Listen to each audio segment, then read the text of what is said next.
Good morning, students. Today we will continue our next exercise, that is 10th. Check out question number first.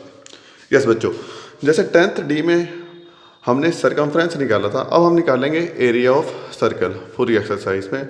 बिल्कुल similar है जैसे हमने 10th D की थी। Formula put करो, value put करो, answer आ जाएगा। देखिए सबसे पहले find the area of circle whose radius is 10 centimetre. देखिए रेडियस दे रखा है 10 सेंटीमीटर, हमको एरिया निकालना है। एरिया का फॉर्मूला पाई आर स्क्वायर, याद हो चुका है आपको। अब काम वही, पाई की वैल्यू पुट करो, आर स्क्वायर, आर कितना है 10, और स्क्वायर का मतलब हमको पता है बच्चों 2 बार मल्टीप्लाई, तो पाई 22/7 मल्टीप्लाई 10 मल्टीप्लाई 10, हमारा आंसर क्या आ जाएगा 2200 बाय में 7। जब इसको डिवाइड कर देंगे आंसर आ जाएगा 314.28 centimetre square. Now similarly second 14 centimetre, radius given है 14 सेंटीमीटर, एरिया ऑफ सर्कल हमको पता है पाई आर स्क्वायर, तो पाई की वैल्यू 22/7 आर स्क्वायर मीन्स बच्चों आर को 2 बार, आर की वैल्यू 14, तो 14 को 2 टाइम्स, 7 1 जा 7, 7 2 जा 14। जब इन तीनों को मल्टीप्लाई करेंगे हमारा आंसर आ जाएगा 616 centimetre square. Move on to question number second. देखिए बच्चों, अब इसके जो बाकी 2 पार्ट है फर्स्ट के, वो आप खुद ट्राई करना, बिल्कुल सिमिलर पैटर्न से है। उम्मीद करता हूँ आप खुद से कर पाओगे। ठीक है बच्चों। Now question number second, find the area. अब ये ध्यान से समझना, ठीक है वही जो आपने 10th डी में किया था। सर्कमफ्रेंस आपको गिवन होता था, वहाँ से आप रेडियस निकालते थे। अगेन अब एरिया निकालने के लिए हमको क्या चाहिए, रेडियस चाहिए होता था जैसे हम फर्स्ट पार्ट में, लेकिन इसके हमको क्या गिवन है, सर्कमफ्रेंस गिवन है बच्चों। तो सर्कमफ्रेंस की हेल्प से हम क्या निकालेंगे, सबसे पहले रेडियस। अब कैसे निकलेगा वो आप जानते हो, आप सीख चुके हो इससे पहले वाली एक्सरसाइज में। देखिए सर्कमफ्रेंस का फॉर्मूला पुट करो, 2 पाई आर इक्वल टू का इक्वल टू 132 का 132, पाई की value 2 multiply 22/7 multiply r equal to 132, 44/7 into r. 132 जो डिवाइड में होता था वो मल्टीप्लाई में आ जाएगा, जो मल्टीप्लाई में होता है वो डिवाइड में आ जाएगा।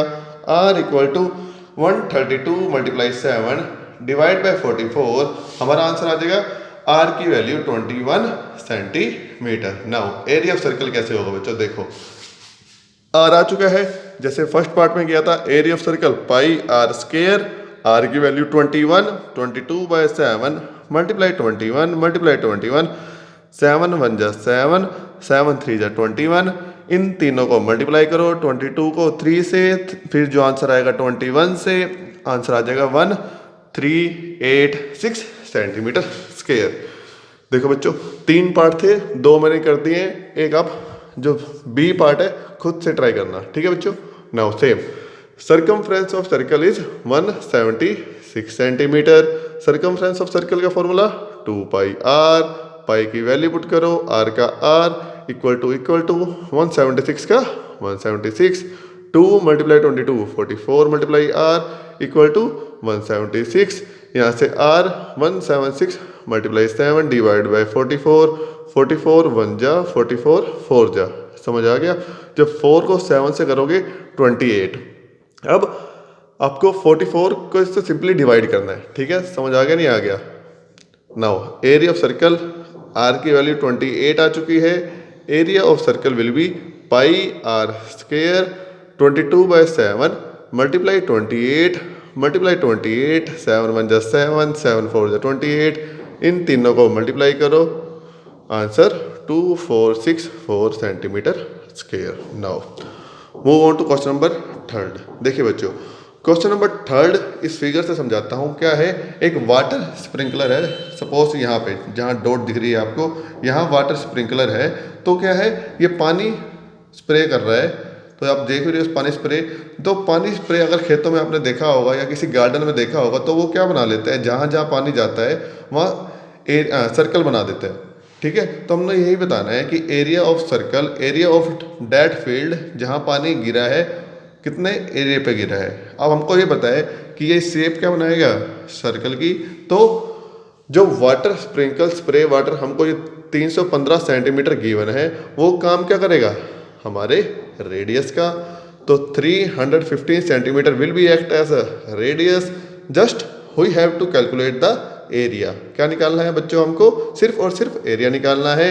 रेडियस 315 सेंटीमीटर है, तो एरिया क्या हो जाएगा पाई आर स्क्वायर। ठीक है, 22/7 मल्टीप्लाई 315 मल्टीप्लाई 315। जब इसको कैंसिल करोगे, जब 7 को 315 से डिवाइड करोगे तो 45 आएगा।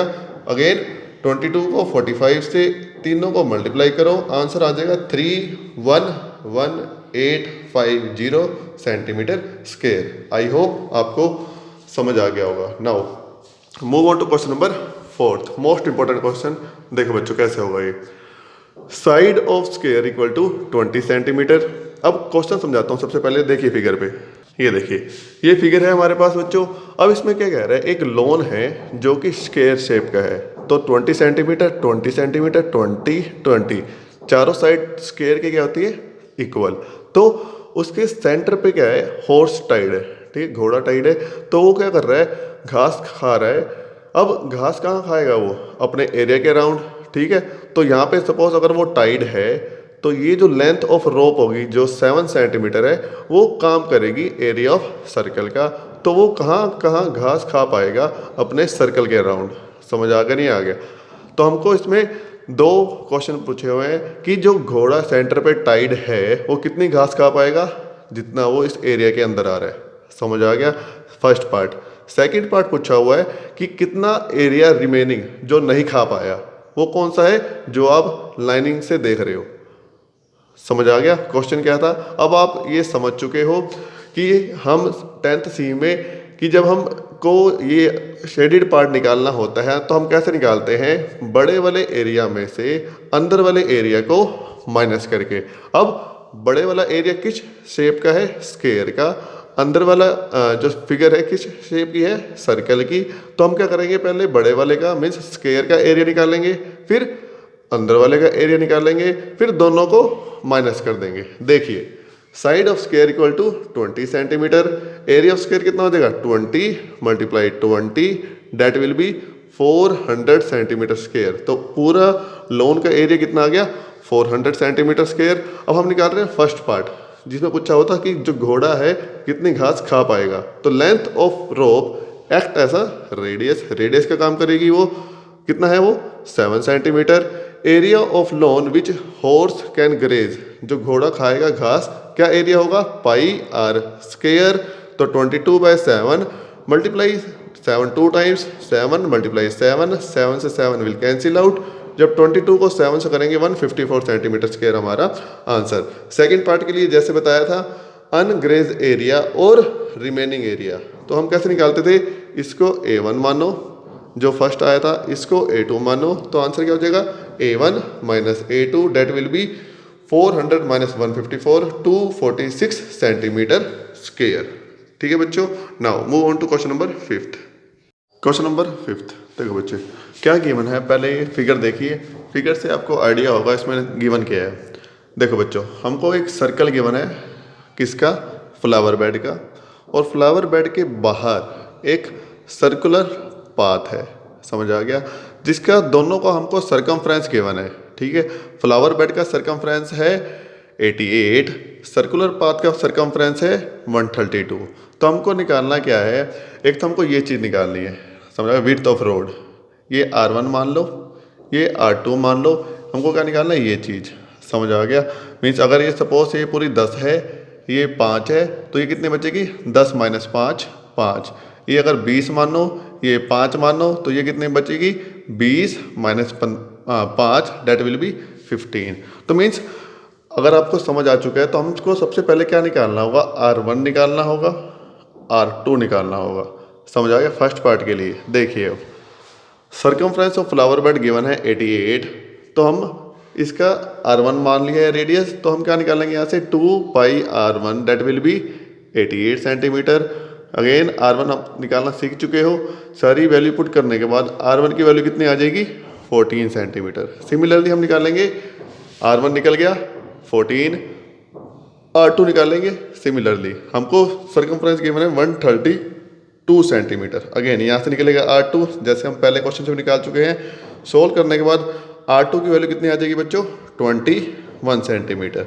जैसे कि अब आपको बताया था विड्थ ऑफ रोड के लिए हमको ये चीज़ निकालनी है, पूरे में से इस छोटे पार्ट को माइनस कर देंगे। समझ आ गया? इस पूरे में से इस छोटे पार्ट को माइनस, तो विड्थ ऑफ द रोड क्या आ जाएगी? 21 minus 14 that will be 7 centimetre. समझ आ गया बच्चों? अब फर्स्ट पार्ट हमारा हो चुका है। सेकंड पार्ट के लिए हमको क्या निकालना है? Area of path. देखिए एरिया जब भी बात होती है, आपको बताया था हमेशा अंदर की बात होती है। अब एरिया ऑफ पाथ निकालने के लिए अगेन शेडिड पोर्शन है। अब आप सीख चुके हो शेडिड पोर्शन के लिए क्या करते हैं? बड़े सर्कल में से छोटे सर्कल को माइनस कर देते हैं एरिया को। वही करके है area of bigger circle minus area of smaller circle. तो वैल्यू पुट करी पाई आर स्क्वायर माइनस छोटा पाई आर स्क्वायर, मैंने एक साथ कर दिया। ठीक है बच्चों? बिगर सर्कल का जब मैं निकालूंगा 22/7, बिगर का रेडियस 21 हमारे पास आ चुका है। तो 22/7 मल्टीप्लाई 21 डेट विल बी, जब कैंसिल आउट करेंगे इसको 1386। ऐसे ही स्मॉलर का निकालेंगे। स्मॉलर का रेडियस 14 आ चुका है हमारे पास। तो 22/7 मल्टीप्लाई आर स्क्वायर 14 मल्टीप्लाई 14, जब कैंसिल आउट करेंगे 616 आ जाएगा। दोनों को माइनस करेंगे 770 सेंटीमीटर स्क्वायर हमारा आंसर आ जाएगा। Move on to last question of this exercise of this chapter will be question number 6। देखिए area of circle that is equal to 616 centimetre square. Area of circle है क्या? Pi are square that is equal to 616 centimetre square. Pi की value put करो 22/7 multiply R square equal to 616, R square equal to 616 multiply 7। Again जैसे हम circumference की help से radius निकालते थे, हम इसमें एरिया ऑफ सर्कल की हेल्प से रेडियस निकालेंगे। ध्यान से समझना। पाई आर स्क्वायर इक्वल टू 616, पाई की वैल्यू पुट करी 22/7 मल्टीप्लाई आर स्क्वायर। अगेन जो डिवाइड में है मल्टीप्लाई में आ गया, मल्टीप्लाई में है डिवाइड में आ गया। यहाँ क्या बचा? R square. 22 1 जा 22, 22 28 जा। अभी आया कैसे कि मुझे 22 की टेबल नहीं याद, मैंने सिंपली क्या किया 616 को 22 से डिवाइड कर दिया। जब डिवाइड किया तो पूरा कैंसिल आउट हो गया 28 पे, और 28 को जब 7 से किया, अब यहाँ पे क्या बचा? R square. अब मैं क्या कर रहा हूँ? देखो बच्चों 28 मल्टीप्लाई 7, 28 को क्या लिख दिया? 7 मल्टीप्लाई 4। ठीक है बच्चों? और 4 को क्या लिख दिया? 2 मल्टीप्लाई 2। अब 7 भी 2 बार आ गया, 2 भी 2 बार आ गया, तो 7 का स्क्वायर मल्टीप्लाई 2 का स्क्वायर, इन दोनों को इकट्ठा लिख दिया। 7 मल्टीप्लाई 2 स्क्वायर, 7 2 जा 14 का स्क्वायर, स्क्वायर से स्क्वायर कैंसिल हो गया, सिर्फ आर बच गया। तो आर की वैल्यू कितनी आ गई? 14 सेंटीमीटर। और इसकी हेल्प से हमने क्या निकाल दिया? सर्कमफ्रेंस। आर 14 आ गया, तो 2 पाई आर, 2 मल्टीप्लाई पाई की वैल्यू 22/7 मल्टीप्लाई 14, 7 1 जा 7, 7 2 जा 14, तीनों को मल्टीप्लाई किया 88 सेंटीमीटर हमारा बच्चों answer. So that's it for